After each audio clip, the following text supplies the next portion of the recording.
Good afternoon, good morning, good evening, whether you're listening to this live, as we like to do as the post-match pub pod, or whether you're listening to this next day. I like to listen to us, not myself when I'm on it, but you guys when you're on it, when I go out for a run the next day. So quite often hearing that instant reaction is it's interesting anyway. But hello, it's me, Chris, aka Suburban Gooner Chris. We've got a quartet today, not a duet, not a trio, it's a quartet. So I'm going to start from my top right-hand corner.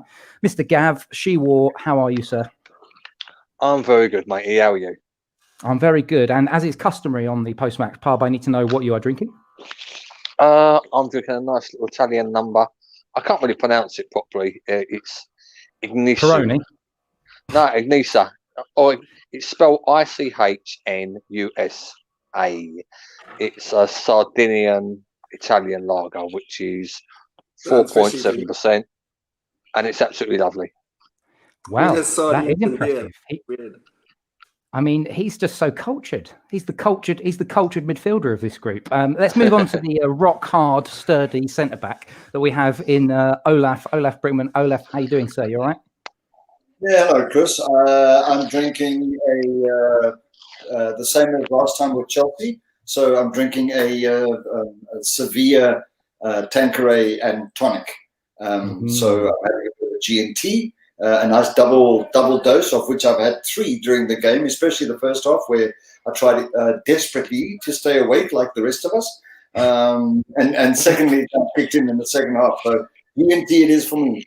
And by the way, Gav, that's a heck of a combination you've got going there with your Italian Sardinian thing and your anger management and frustration sometimes.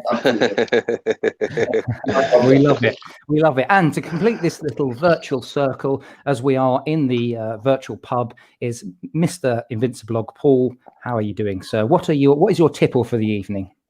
I'm just having a little gin. The old bathtub, trademark bathtub. You don't know what a little gin is, Paul. Let's be honest. This is a little gin for me, mate. By the way, I've got to put something in context for everybody here. You guys in the UK, I'm not sure, Chris, whereabouts you're located. I don't know what tier level you are in your lockdown. Are you 4? And Gav? I'm 4. We're Londoners, so 4. Okay, so we had 5 levels over here, and we were 1 last night. The president got up and spoke, and we went from level 1 effective today to level 3, and our highest level is level 5. And also effective with that is a 2-week up until the 15th of January, and this was announced after the off sales and stuff were closed. No alcohol to be bought in restaurants or in off sales or anywhere. So the fact that you've got the 2 of us over here drinking means either we're drinking very badly or we've stockpiled. It's one of the 2.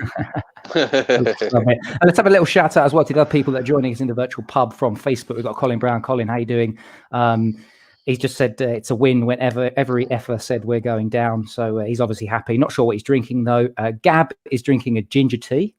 Cultured, like it. And Lee Stapley is just happy to be having a beverage. So, it's all good. So welcome to everybody that is joining us. Let's start by having a little chat about the lineup, shall we? So I'm going to go with Gav first. Talk to me about how happy you were that he decided to stick with the youngsters. And this is a leading question, by the way, and how much of a travesty it is that Mohamed El Neni plays yet another football match. I guess like everybody else, I was just happy that the kids have got another game. They deserved it. They played well, and they done it again today. I was almost expecting the same 11 to start, which, in hindsight, might have been a better thing, really. Like I say, it's bad when you think that one of our highest paid players and our captain, you would rather have on the bench to start the game. But like I say, I was happy. I mean, you can't not be happy, can you? You can't not be happy. As with El Neni, you've got to hope really that once Partey's back, that's him going to be on the bench a little bit more. I'm not going to slag him off because he's played the last 2 games. We've won the last 2 games. But I would just like to see him not play every game. Yeah, I mean, it's probably a symptom of just where we are in terms of the paucity of our midfield options, but then also the injuries to Partey and, the fact that everyone knows the club are looking for midfielders in the January transfer window. So part of me is just a bit like, we just need to get through this game today. But Olaf, just give me some initial thoughts on the lineup, but also the initial sort of first half. Let's delve into that first half then, the snooze fest that was. Okay, let's start with the lineup. I thought the lineup was the best under the circumstances, and I agree with Gav. It was. We discussed it last time after the Chelsea game, hoping that most of the youngsters would remain in for this game because they'd earned their place and they brought an energy, which I think I was most disappointed in, to answer the second part of the question, in the first half, which is that the energy was absolutely lacking. And you would have noticed between the first and the second half that the guys must have had a chat at half time about passing the ball quicker. And in the first 10 minutes of the second half versus controlling the ball in the first, thinking about what to who to pass it to, maybe taking another touch and then only passing. In the second half, it was either immediate one-touch pass or it was control the ball and straight away pass it on to the next. So I thought the lineup was great. I personally would have started Ober again. I think that Ober's ability to hold up the ball is substantially better than Lacazette. Lacazette to hold it. Yeah, Lacazette to have started the first half because his ability to have held up the ball, especially with some of the high crosses that were coming in, with their very tall defenders. I thought that he should have started over an Aubameyang. Maybe brought Aubameyang on at half-time as an example. But either way, I thought the first half was laboured. And there was no connect again between the defence and the forward line. And I think Smith Rowe could have played a bigger part in that, should he have chosen. But that was my major gripe. Taking too long on the ball and too much sideways and backwards and not enough forwards. Yeah, I think that is one of my biggest issues as well. And Chris Fye has said on Facebook, we're not getting enough balls into the strikers, and it's that connectivity, isn't it? That's the big issue. And everyone's looking at Emile Smith-Rowe to be this guy that can be that connector. But he's still only 20 years old. He's had a lot of injury problems. He's feeling himself back into games. I mean, Aaron Ramsey was a fantastic footballer for us, but Dave Seeger, who does this podcast occasionally, he says that. He's always said that Aaron Ramsey takes 10 games. After he's come back from injury, he needs 10 games before he really hits his peak. And I think that's a challenge that we've got to accept with some of these footballers like Emile Smith-Rowe. He's been out for a long time. So we need to appreciate that he's not going to just instantly click in every single game. He's a young player and he's an injury-prone player. But yeah, that connectivity didn't happen. And I thought it was interesting what you were talking about, Olaf, in terms of the Aubameyang and Lacazette situation. And Gav, I'll bring you in just to talk in just a second. We've got Paul. Actually, no, I'll tell you what, I'll bring Paul in because he just disconnected, but he's reconnected with us. So Paul, we're just talking, I'm about to talk about Aubameyang because I've seen a couple of people say, is he actually now, do we need to have a proper conversation about him being a problem? What's your sort of take on it? Him playing tonight, his performance tonight, and then Lacazette's impact as well when he came on. I did comments in the first half on Twitter that I thought that including Aubameyang had kind of broken up some of the one-touch, little triangles, like the quick passing football that we had. Aubameyang has always struck me as a player that needs a little bit of a run-up, and he needs to kind of get wound up to get into something. He's not really a great kind of one-touch quick pass triangle kind of guy. He's an in-behind and into space. But I think he's just low on confidence. I don't think that we need to panic yet. He had a decent goal a couple of weeks ago. And Yeah, I wouldn't say panic just yet, although Arteta will have a problem because I do think this new kind of young, mobile, athletic side works better with Lacazette in it. He holds up play better. I think he's growing in confidence. I think he has a better rapport with some of the players. They seem to be on the same page, and so I've enjoyed watching that. Yeah, I don't think I'd throw Aubameyang out just yet, but Arteta has a problem. Yeah, I think he does have a bit of a challenge. I'm going to bring Gavin just a second, but just on the Facebook, we've got Mick Sestanovic. Apologies, Mick, if I've absolutely butchered your surname there, but Mick says, totally agree about Oba Laka. Laka is much better at holding up the ball. I'm sorry, I love Oba, but he slows us up. I'm not sure that my personal opinion is I'm not sure that he slows us up. I just don't think he's the connector that we want him to be. He is a guy that is essentially needs to be on the end of things. And when he was on the end of things, a few times he was on the end of things, certainly in the second half, he had a couple of chances, like that chance that the goalkeeper's made an absolute blinder of a save, didn't he, Gav? Yeah. I mean, I want to see Uber on the left. I want to see him down the left-hand side. I don't think he brings any benefit whatsoever to being down the middle. He doesn't get the ball in front of him enough. He doesn't make the runs. That he's not getting hit with the passes. He actually looks happier in the whole game when he was actually on the left. So, but I mean, yeah, I mean, he had that chance. It was, Smith Rowe put together a passage of play. The start of the second half was absolutely immense, and yeah, I think we had three pretty good chances all in succession, really. I mean, that one, it come off the keeper's sort of, what did it come off the keeper's thigh or his knee, and then just span the other side of the thingy. I mean, I thought that was a goal. The minute the ball went over, I thought, I think that's a goal. But like I say, mate, it'd be very, very harsh to say he could have done anything else but get full contact on that. But unfortunately, the full contact hit the keeper. Yeah. But I think that kind of almost summed his day up. Do you know what it weren't his day, was it? Let's be honest.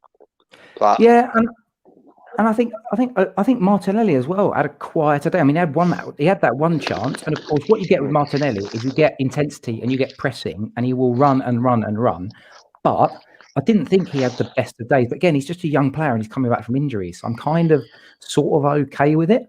I mean, from your perspective, let's take the first half and the second half. What exactly do you think Arteta actually said? Olaf, I'll bring you in to give your sort of thoughts on this. What do you think he actually said to the team, and what did they do differently? Was it just quicker interchanging of passing? I mean, how did they link, and how did we create so many more chances when in the first half Brighton were just essentially just sitting back in groups of five, and we weren't seeing, certainly I didn't see, Bellerin and Tierney overlapping the fullbacks very much where they did against Chelsea?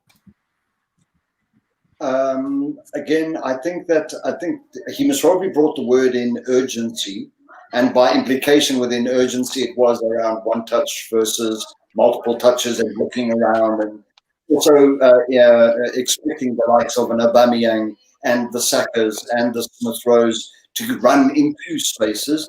They were trying to do that in the first half. For Martinelli, for example, running into spaces and whatever, but nothing was coming. It was that connecting part that was missing again. And I think within the urgency and therefore the one touch and so on, I think that must probably make the largest difference. One of the things as well about Lacazette that we never really talk about is he does have elements of Olivier Giroud in there.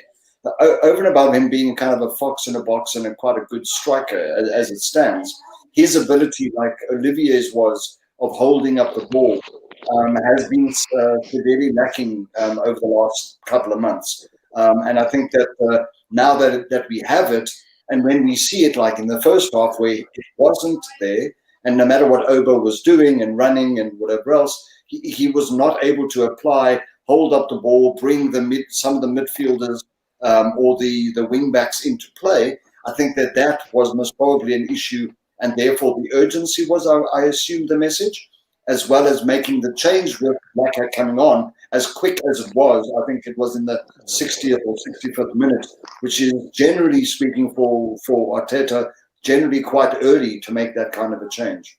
Yeah. I mean, for me, Gav, I'll bring you in and just say, for me, I think we just moved the ball quicker. And because we moved the ball quicker, we created more of those spaces. And like the shots in the first half, I mean, we had like one shot off target in the first half. We finished the game. I'll read some stats out, and then Gav, I'll give you some just thoughts on second half. And then actually, if you can then talk your way through, talk us through the goal as well. So it was pretty even in terms of possession, 49.8 to 50.2% in terms of possession. Brighton had 13 shots to our 11. We had 3 on target. They had 2 on target.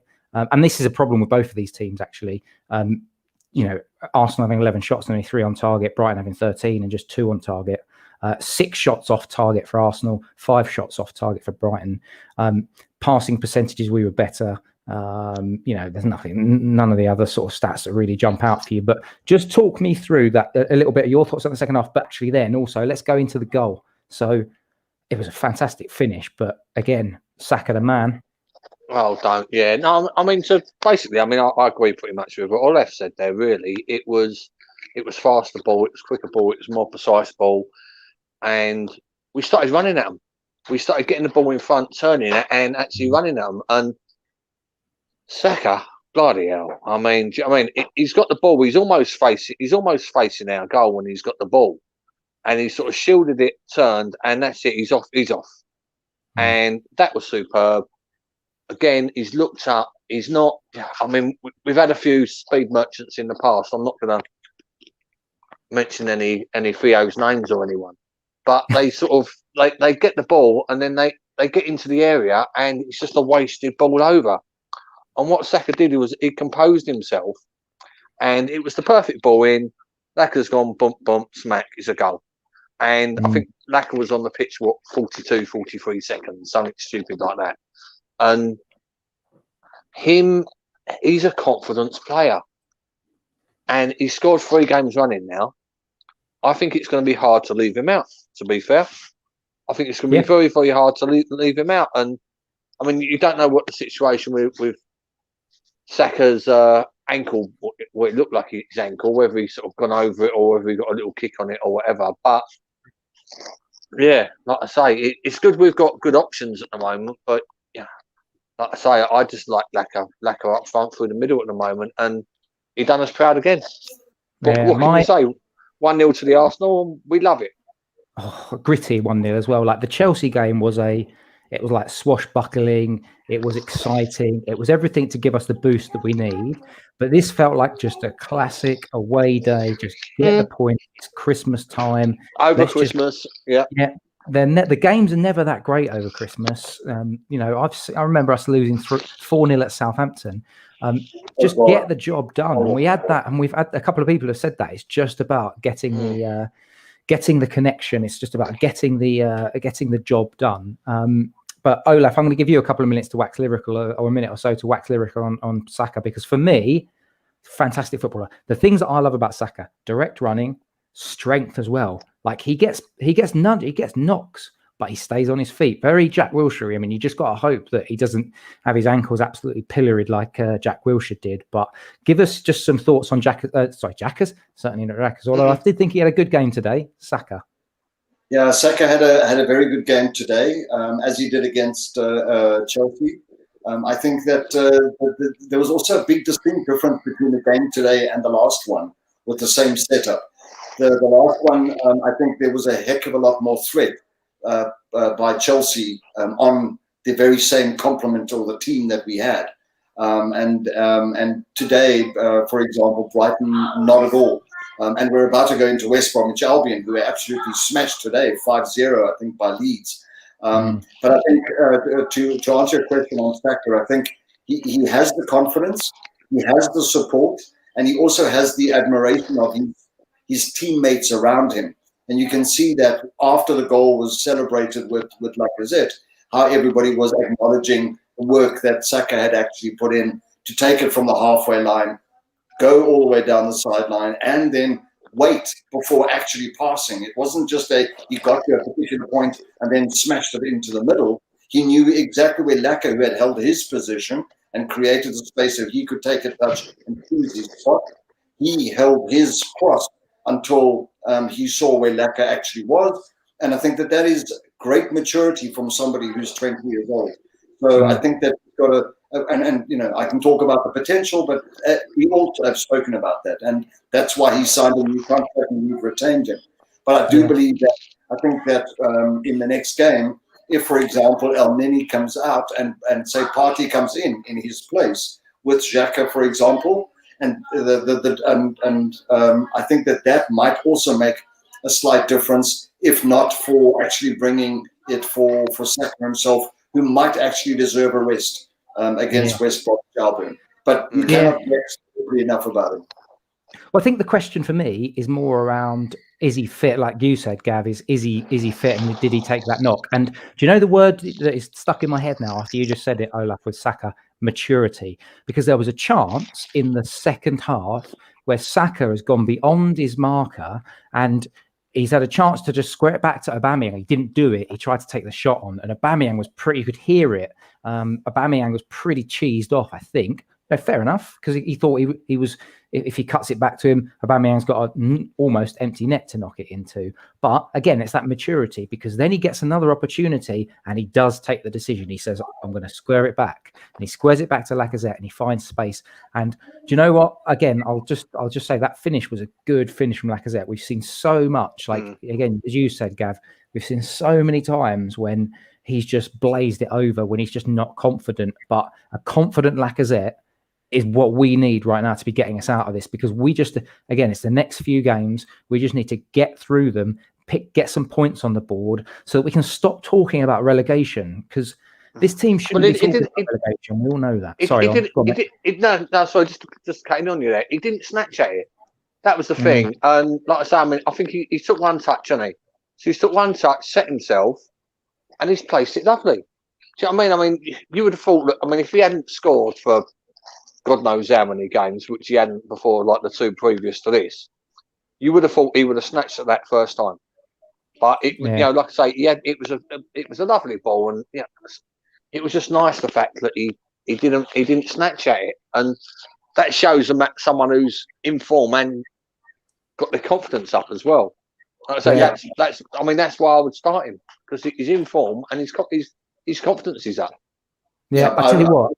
Go on, sorry, guys. I've been reading a book a little bit about Lacazette, and the word confidence in his time wherever he has played, including within the French national team. If his confidence is high and he has the support, because the two go hand in hand. You can have a great confidence within yourself, but still be absolutely useless within a particular setup.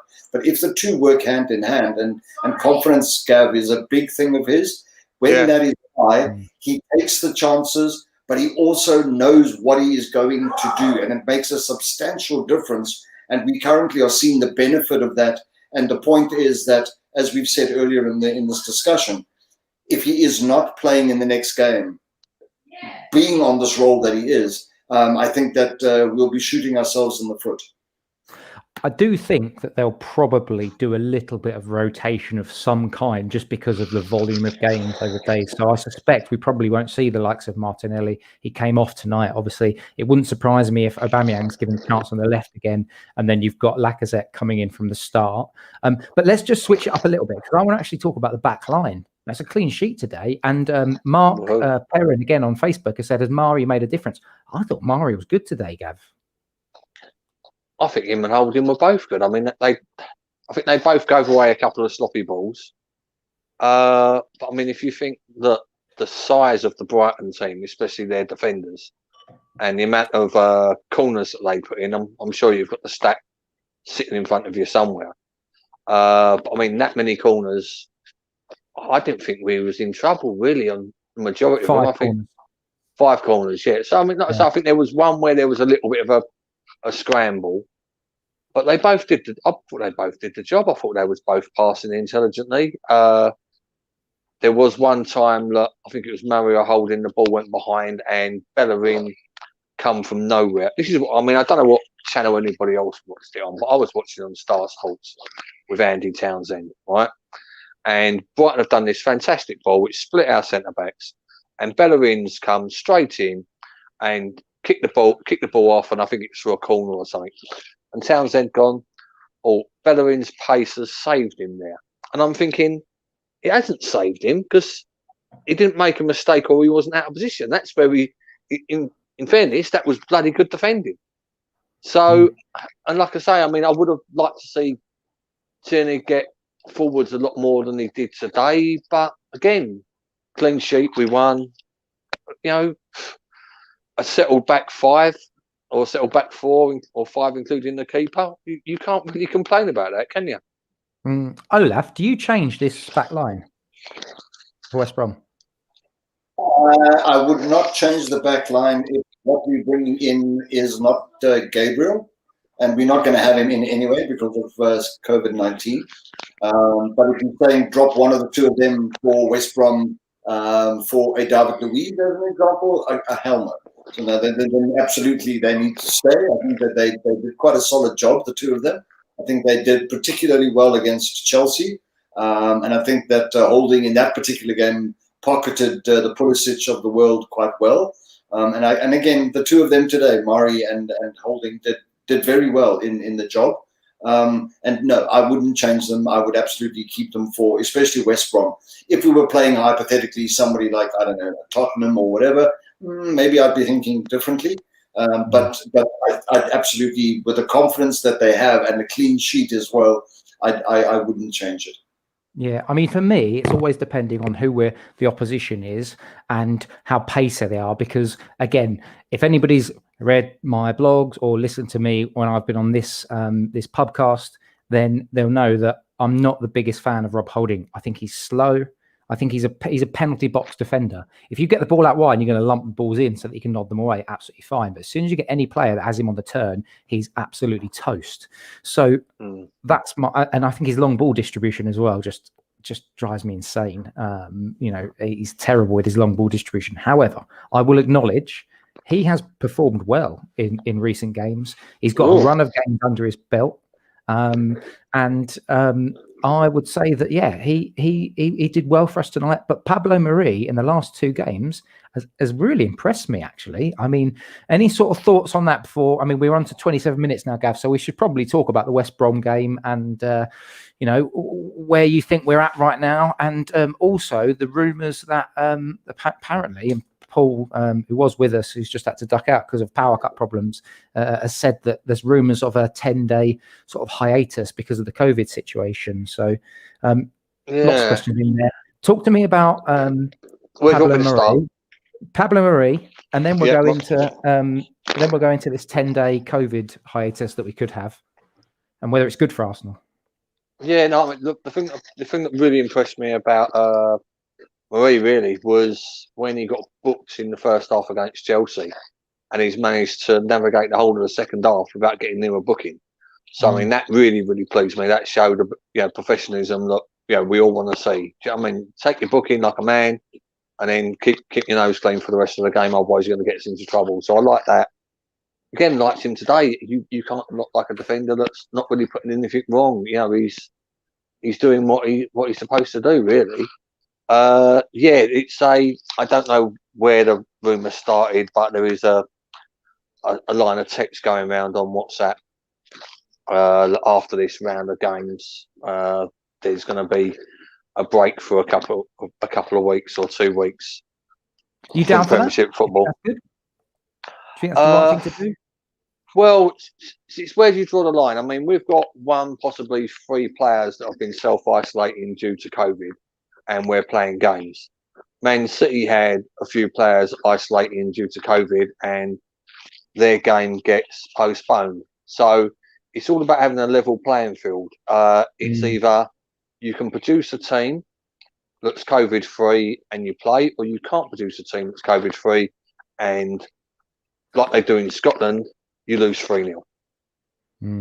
It's. I mean, there's something. Obviously, something's happened. I mean, I heard. I don't know whether it's true or not, but I heard one rumor that all of the Brazilian players got together for a party. Whether it was the Arsenal lot or whether it was the whole of the lot that's in the UK did that. But that's one rumor. Allegedly. That's one alleged rumor to why our 3 Brazilians are all off, and only 1 out of the 3 is tested COVID, and But yeah, there's got to be a level playing field, really. So if there is problems with teams that have got 1 or 2 players out and some games get called off and some games carry on, that's not a level playing field. No. It's not like injuries or suspensions. It's, this disease doesn't, this illness or this virus or whatever you want to call it, doesn't discriminate. So if there is a case where every team's got 2 or 3 players out, then the only sensible thing to do is to have a breather for 2 weeks, lock it down for 2 weeks, and yeah. But like I say, nobody wants to listen to me about my views on COVID. That's why I don't give them. Olaf, in terms of the 10-day hiatus, are you what do you think on it? And then secondly, general thoughts, and do you have a lot of optimism now for West Brom, and then as we enter the January transfer window? Okay, a couple of things. First of all, for the one thing I certainly would not do for the West Brom game is try and find a spot for William to start. I think that would be, for me, sending the wrong message, and bring complete imbalance to the energy and all of that has been built up over the last couple of games. First half today excluded. Is the shutdown a good thing? I'm a bit confused by shutting down, because my understanding is that you need to have 14 fit players, and within your squad. And most Premier League clubs, as an example, do have more than that. I think in the lower divisions, I think Leyton Orient, for example, had to forfeit a game, if I wasn't mistaken, at some point. And I don't understand how yesterday, for 2 super clubs in relation to a Leyton Orient, why that game was cancelled, unless the ability of transmission was exponentially much higher.